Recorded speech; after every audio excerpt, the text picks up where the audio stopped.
இன்றைக்கான மார்க்கெட்டில் Nifty, bank Nifty, Sensex stock எல்லாமே ஒரு நல்ல ஒரு சைட்வேஸில் கீழே வந்திருக்காங்க. எஸ், செல்லிங்கில் நல்ல ஒரு ப்ராஃபிட் பண்ண முடிஞ்சிச்சு. ஆப்ஷன் பையிங்கில் என்ட்ரியே கொடுக்க முடியல.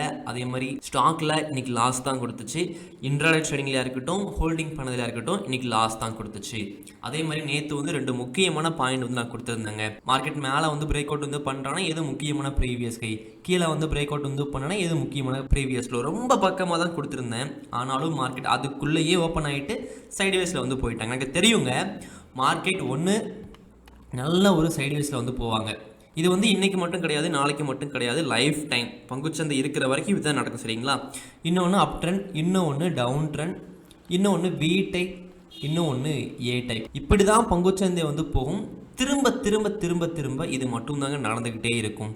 இது கரெக்டாக பண்ண தெரிஞ்சிருந்துச்சு. அதாவது வி டைப்பில் போகும்போது கரெக்டாக எந்த இடத்துல பிரேக் அவுட் பண்ணும்போது என்ட்ரி கொடுக்கணும், ஆப்ஷன் செல்லிங்கில் எப்படி பண்ணணும் எல்லாமே தெரிஞ்சிருச்சு அப்படின்னா நீங்கள் ஈஸியாக லாபம் பண்ணிட முடியும். அதை கண்டுபிடிக்கிறதுக்கு கொஞ்சம் ப்ராக்டிஸ் தேவைப்படும். தினம் சார்ட்லாம் பாருங்கள்.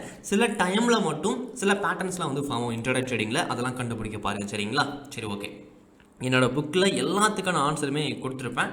டைம் இருந்துச்சுன்னா புக்கு கூட படித்து பாருங்கள். ஸோ இன்றைக்கான மார்க்கெட்டில் நிஃப்டி, பேங்க் நிஃப்டி, சென்செக்ஸ் எல்லாமே ஒரு பயங்கரமான சைடுவேஸில் போயிட்டாங்க. பிரேக் அவுட்டே பண்ணல. இப்போ நாளைக்கான மார்க்கெட்டில் எப்படி ட்ரேடு பண்ணுறது, மார்க்கெட் மேலே போவாங்களா, கீழே போவாங்களா, எது முக்கியமான பாயிண்ட் எல்லாமே நம்ம பார்க்கலாங்க. அதே மாதிரி நான் ஒரு 5 புத்தகம் எழுதியிருக்கேன். ஷேர் மார்க்கெட்டின் ஆசான் பாகம் 1, பாகம் 2, பாகம் 3 இன்னும் வெளியாகலை. இனிமேல் தான் வெளியாகுது இந்த மந்த்தில். ராயரின் மகுடம் பாகம் 1, பாகம் 2, இதுலேயும் பாகம் 3 இருக்குது, அதுவும் இன்னும் வெளியாகலை. நீங்கள் ட்ரேடிங்கை பற்றி பேசிக்லேருந்து அடிப்படையிலிருந்து அட்வான்ஸ் வரைக்கும் ஒரு கதை மூலியமாக கற்றுக்கணும்னு ஆசைப்படுறீங்க அப்படின்னா இந்த ஆசான் பாகம் 1 படிங்க. உங்களுக்கு புத்தகம் படிக்கிற பழக்கம் இல்லை அப்படின்னாலும் இந்த புக்கு ஈஸியாக படித்து முடிக்க முடியும். ஏன்னா இதில் பிரபஞ்சத்தை பற்றி இருக்கும், வாழ்க்கையை பற்றி இருக்கும். ஒவ்வொரு பக்கம் நீங்கள் படிக்கும்போது அடுத்த பக்கத்தில் என்ன இருக்குது ஆர்வமாக திருப்ப ஆரம்பிச்சிடுவீங்க. 2 புக்கை நீங்கள் ஒரு வாரத்தில் படித்து முடிச்சுட்டு நான் இந்த 5 வருஷத்தில் என்னெல்லாம் கற்றுக்கிட்டனோ அதை நீங்கள் கற்றுக்க முடியும். நிறைய ப்ராஃபிட் பண்ணுறதுக்கான ஸ்ட்ராட்டஜியுமே நான் கொடுத்துருப்பேன். அதே மாதிரி எனக்கு ஒரு கோர்ஸ் படித்தாதான் ப்ரோ புரியும், ஒரு 10,000 20,000 கொடுத்து சேரலான்னு இருக்கிறேன் அப்படின்னா நீங்க இந்த புக்கை படிக்கிறீங்க அப்படின்னா நான் கோர்ஸ் ஃப்ரீயாவே தரேன். நான் ஒரு கோர்ஸ் எடுக்கிறேன் அப்படின்னா இந்த புக்கை எழுதுன இல்லையா 2 வருஷமா, அதுக்கு பதிலாக ஒரு கோர்ஸ் எடுக்கிறேன் அப்படின்னா ஒரு 10K 20K ஒரு 10 வீடியோ எடுத்து பண்ண முடியும் இல்லையா? அப்படி நான் பண்ணி வச்சிருக்கேன்.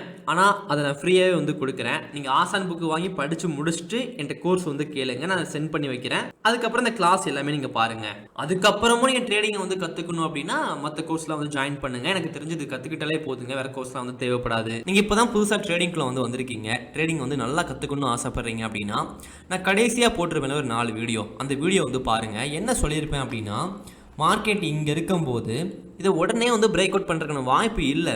அப்படி பிரேக் அவுட் பண்ணிட்டாங்கன்னா வேகமாக மேலே போகாது. இங்கேருந்து ரீட்ரெஸ்மெண்ட் எடுத்துகிட்டு தான் மேலே போவாங்க. இல்லை இந்த இடத்துலையே ரீட்ரெஸ்மெண்ட் எடுத்துகிட்டு அதுக்கப்புறம் மேலே பிரேக் அவுட் பண்ணுறேன்னா வேகமாக மேலே போயிடுவாங்க. இதை நான் சொல்லியிருந்தேன். மார்க்கெட் இந்த இடத்துல வேகமாக பிரேக் அவுட் பண்ணிட்டாங்க. அப்படி பிரேக் அவுட் பண்ணிவிட்டு இந்த ஒரு ஹை இருக்கு இல்லையா, அதை ரெஸ்பெக்ட் பண்ணிவிட்டு ஃபுல்லாக இந்த இடத்துல 3 நாட்களாக சைட்வேஸ்லேயே இருக்கிறாங்க. இந்த மாதிரி 3 நாட்கள் சைட்வேஸில் இருந்துட்டாங்க அப்படின்னா அதுக்கு அடுத்த நாள் நல்ல ஒரு பிரேக் அவுட்டாக கூட இருக்கலாங்க. அப்படி பிரேக் அவுட் பண்ணுதுன்னா எது முக்கியமான ப்ரீவியஸ் எல்லா பாயிண்ட்டையும் நம்ம பார்க்கலாம். 1 டே டைம் ஃப்ரேமில் முக்கியமான பாயிண்ட் 24,250.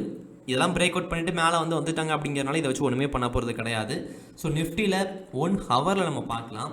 நிஃப்டியில் 1 ஹவரில் நம்ம பார்க்கும்போது முக்கியமான ப்ரீவியஸ் கை இந்த ஒரு பாயிண்ட்டுங்க கரெக்டாக 24,340. இது 1 ஹவரில் நிஃப்டியில் முக்கியமான ஒரு ப்ரீவியஸ் கை. இது மேலே பிரேக் அவுட் பண்ணுறேன்னா பங்குச்சந்தை மேலே போகலாம். அதுவே கீழே பிரேக் அவுட் பண்ணுறாங்க அப்படின்னா 24,180ங்க. இதை கீழே பிரேக் அவுட் பண்ணுறேன்னா கீழே போகலாம். ஏன்னா மார்னிங் ஸ்டார் இருக்குது, டோஜ் இருக்குது அப்படிங்கிறதுனால அதை ஒரு ப்ரீவியஸ் லோவாக நம்ம வரைஞ்சிக்க முடியும். 5 மினிட் டைம் ஃப்ரேமில் பார்க்குறீங்க அப்படின்னா ஏன் 3 டைம் ஃப்ரேமில் நான் சொல்கிறேன் அப்படின்னா ஒவ்வொரு டைம் ஃப்ரேம் ஒவ்வொன்று ட்ரேடு பண்ணுறதுக்கு. இப்போ 1 டே பார்க்குறீங்க அப்படின்னா லாங் டைம் மார்க்கெட் அடுத்த 1 மாதம் எப்படி போகும், எப்படி பிரேக் அவுட் பண்ணியிருக்கு, என்ன ட்ரெண்டில் இருக்கிறத கண்டுபிடிச்சாச்சு. 1 ஹவர் ஸ்விங் ட்ரேடிங் பண்ணுறதுக்கு, இந்த ஒரு வாரத்திலே வாங்கி விற்கிறதுக்கு. 5 மினிட் இன்ட்ராடே ட்ரேடிங் பண்ணுறதுக்கு, நாளைக்கு மட்டும் ட்ரேடு பண்ணுறதுக்கு. சரிங்களா? 5 மினிட்டில் பிரேக் அவுட் பண்ணிடுச்சு, நாளைக்கு ஒரு நாள் கீழே போயிடுச்சு அப்படின்னா அதுக்கு அடுத்த நாளும் கீழே போகாது. நாளைக்கு ஒரு நாள் மட்டும்தான் அந்த 5 மினிட் டைம் ஃப்ரேம் யூஸ் ஆகும். ஓகே, இப்போ 5 மினிட்டில் முக்கியமான ப்ரீவியஸ் லோ அப்படிங்கிறது 24,180ங்க. அதே மாதிரி முக்கியமான ப்ரீவியஸ் ஹை அப்படிங்கிறது 24,340ங்க. அப்படியே சென்செக்ஸ் வந்து போகிறோம் அப்படின்னா நிஃப்டி மாதிரியே தான் இருக்க போகுது சென்செக்ஸும். ஸோ ஒன் டே டைம் ஃப்ரேமில் அந்த முக்கியமான ப்ரீவியஸ் கையை நிஃப்டி பிரேக் அவுட் பண்ண மாதிரி சென்செக்ஸ் பிரேக் அவுட் வந்து பண்ணல. ஓகே, ஸோ அடுத்த ஒரு முக்கியமான previous high one day time ஃப்ரேமில் அப்படின்னா, ஆனால் கீழே இருக்கிற பாயிண்ட்டை வந்து பிரேக் அவுட் வந்து பண்ணிட்டாங்க. இந்த ஒரு ஹையை வந்து நல்லா பிரேக் அவுட் வந்து பண்ணிட்டாங்க. ஸோ நம்ம வெயிட் பண்ணி தான் ஆகணும். நல்ல ஒரு பிரேக் அவுட் நடந்துச்சு, அப் ட்ரெண்ட் வந்து வந்துருச்சு. டவுன் ட்ரெண்ட்லாம் திரும்பணும் அப்படின்னா ப்ரீவியஸ்ல ரொம்ப தூரத்தில் வந்து இருக்குது. இப்போதைக்கு டவுன் ட்ரெண்டை பற்றி யோசிக்க வேணாம். இன்ட்ராடே ட்ரேடிங்க்கு மட்டும் டவுன் ட்ரெண்டை வந்து எதிர்பார்க்கலாம். கீழே வந்து போச்சுன்னா அதுக்கு ஒரு முக்கியமான ப்ரீவியஸ்ல வரைஞ்சு நம்ம ட்ரேட் வந்து பண்ணலாம் நாளைக்கு. சரிங்களா? ஓகே, 1 ஹவரில் நீங்கள் பார்க்குறீங்க அப்படின்னா முக்கியமான ப்ரீவியஸ் ஹை வந்து இந்த ஒரு பாயிண்ட் 80,170ங்க. இதை வந்து மேலே வந்து பிரேக் அவுட் வந்து பண்ணுறாங்கன்னா சென்செக்ஸ் மேலே வந்து போகலாம். அதுவே கீழே வந்து பிரேக் அவுட் வந்து பண்ணுறேன்னா இந்த ஒரு மார்னிங் ஸ்டார் நிஃப்டி மாதிரியே தான் இருக்கும், சேம். சரிங்களா? 79,660 இதை வந்து கீழே வந்து பிரேக் அவுட் வந்து பண்ணுறேன்னா கீழே வந்து போகலாம். அதே மாதிரி நாளைக்கு வந்து வெள்ளிக்கிழமை அப்படிங்கிறனால பிகினர்ஸ் வந்து அதிகமாக வந்து எமோஷனல் ட்ரேட் வந்து பண்ணுவாங்க. மண்டே ஆரம்பித்து அவங்களுக்கு ஃப்ரைடே வரைக்கும் கணக்கு, ஒரு வாரம் ட்ரேட் வந்து பண்ணுறோம், எவ்வளோ லாபம் வருது, எவ்வளோ நஷ்டம் வருது, இந்த மாதிரி ஒரு கணக்கு வச்சுருப்பாங்க.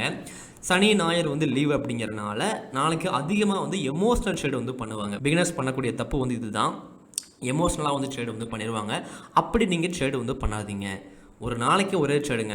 பிரேக் அவுட் பண்ணுதா, ஒரு என்ட்ரி கொடுக்குறீங்க, ஸ்டாப் லாஸ் போகிறீங்க, டார்கெட் போகிறீங்க, இது மட்டும் தான் வந்து பண்ணணும். அதை தாண்டி எதுவுமே வந்து பண்ணிடக்கூடாது. 10 ட்ரேடில் நல்ல என்ட்ரி கிடைச்சாலும் என்ட்ரி வந்து கொடுக்கக்கூடாது. ஒரு நாளைக்கு ஒரு ட்ரேடு வந்து பண்ணுறீங்களா, அதை மட்டும்தான் பண்ணணும். அது ஒரு நாள் 2 நாளைக்கு வந்து கஷ்டமாக இருந்தாலும் லைஃப் டைம் பார்க்கும்போது பெரிய உதவியாக இருக்கும், பெரிய நஷ்டத்தை வந்து தவிர்க்கும், நல்ல லாபத்தையுமே வந்து கொடுக்கும். ஓகே, இப்போது சென்செக்ஸில் வந்து 5 மினிட் டைம் ஃப்ரேம் வந்து பார்க்குறீங்க அப்படின்னா ப்ரீவியஸ் உங்களுக்கு தெரிஞ்சிருக்கும் 80,170ங்க. இதை வந்து மேலே வந்து பிரேக் அவுட் வந்து பண்ணலாம், மேலே வந்து போகலாம். அதுவே கீழே வந்து பிரேக் அவுட் வந்து பண்ணுறாங்க அப்படின்னா 79,660 இந்த இடத்துல கொஞ்சம் மாறுது. ஸோ 79,680 சரிங்களா?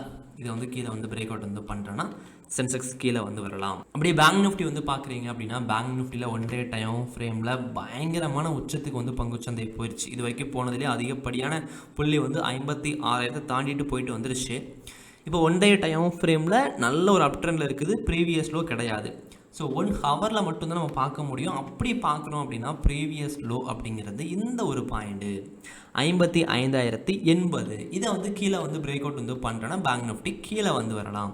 அதுவே மேலே வந்து பிரேக் அவுட் வந்து பண்ணுறாங்க அப்படின்னா இந்த இடத்துலையே வந்து ப்ரீவியஸ் ஹை வந்து இருக்குது 55,480ங்க. இதை வந்து மேலே வந்து பிரேக் அவுட் வந்து பண்ணுறேன்னா பேங்க் நிஃப்டி மேலே வந்து போகலாம். 5 மினிட்டில் வந்து பார்க்குறீங்க அப்படின்னா 5 மினிட்டில் முக்கியமான பாயிண்ட்டு, எஸ் நாளைக்கு இதை வச்சு தான் ட்ரேட் வந்து பண்ண போகிறோம். என்ன ஒன்று அப்படின்னா ஒரு கேப் அப்போ ஒரு கேப் டவுனும் இந்த லைனை தாண்டி மேலேயோ இல்லை கீழேயோ ஓப்பன் ஆயிடுச்சு அப்படின்னா இந்த லைனை வந்து ரிமூவ் பண்ணிடுங்க. புதுசாக வந்து வரீங்க, ஒரு 1 ஹவர் வெயிட் பண்ணி 11 o'clock ஸ்ட்ராட்டஜி வந்து புக்கில் வந்து கொடுத்துருப்பேன். அந்த 11 o'clockக்கு எப்படி நம்ம ப்ரீவியஸ் ஹை வரையணும், எப்படி ப்ரீவியஸ் லோ வரையணும். ஏன் சொல்கிறேன் அப்படின்னா ஆப்ஷன் செல்லர் ஸ்ட்ராட்டஜி நான் யூஸ் பண்ணுறேன். ஆப்ஷன் பையிங்கில் சிஇபி ஒரே நேரத்தில் வந்து செல் பண்ணுவாங்க, அதை வந்து நான் ஆப்ஷன் பையிங்க்கு வந்து யூஸ் பண்ணுறேன். அந்த டைம் யூஸ் பண்ணி ஒரே டைமில் தான் என்ட்ரி வந்து கொடுப்பேன் ஆப்ஷன் பையிங்கில். ஸோ அந்த மாதிரி வந்து பிரேக் அவுட் வந்து பண்ணும்போது லைவ் மார்க்கெட்டில் ட்ரேட் வந்து பண்ணுங்கள். சரிங்களா? ஓனாக வந்து அனலைஸ் பண்ணிட்டு தான் லைவ் மார்க்கெட்டில் வந்து நீங்கள் ட்ரேட் வந்து பண்ணணும். ஸ்டாப் லாஸ் போட்டுடணும், டிசிப்ளினாக ட்ரேட் வந்து பண்ணணும்.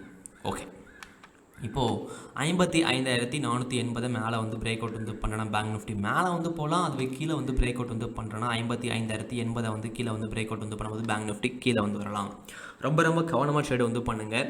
ட்ரேடிங் வந்து எந்த அளவுக்கு நல்லா வந்து கற்றுக்கிறீங்களோ அந்த அளவுக்கு வந்து லாஸ் வந்து கம்மியாகும். ஸோ சீக்கிரமாக வந்து ட்ரேடிங் வந்து கற்றுக்க பாருங்கள். எப்படி இப்போ கற்றுக்கிறது அப்படின்னா யூடியூப்பில் வந்து எக்கச்சக்கமான வீடியோஸ் இருக்குது. நானும் பிளேலிஸ்ட்டில் வந்து ஃப்ரீ கோர்ஸ்லாம் வந்து கொடுத்துருக்கேன். ஸோ அதெல்லாம் வந்து பாருங்கள். இன்னும் நிறைய வீடியோஸ் வந்து போடுறேன். எல்லாத்தையும் பார்த்துக்கிட்டு ப்ராப்பராக வந்து ட்ரேட் வந்து பண்ணுங்கள். சரிங்களா? ஓகே, அடுத்த வீடியோவில் பார்க்கலாம். தேங்க்யூ.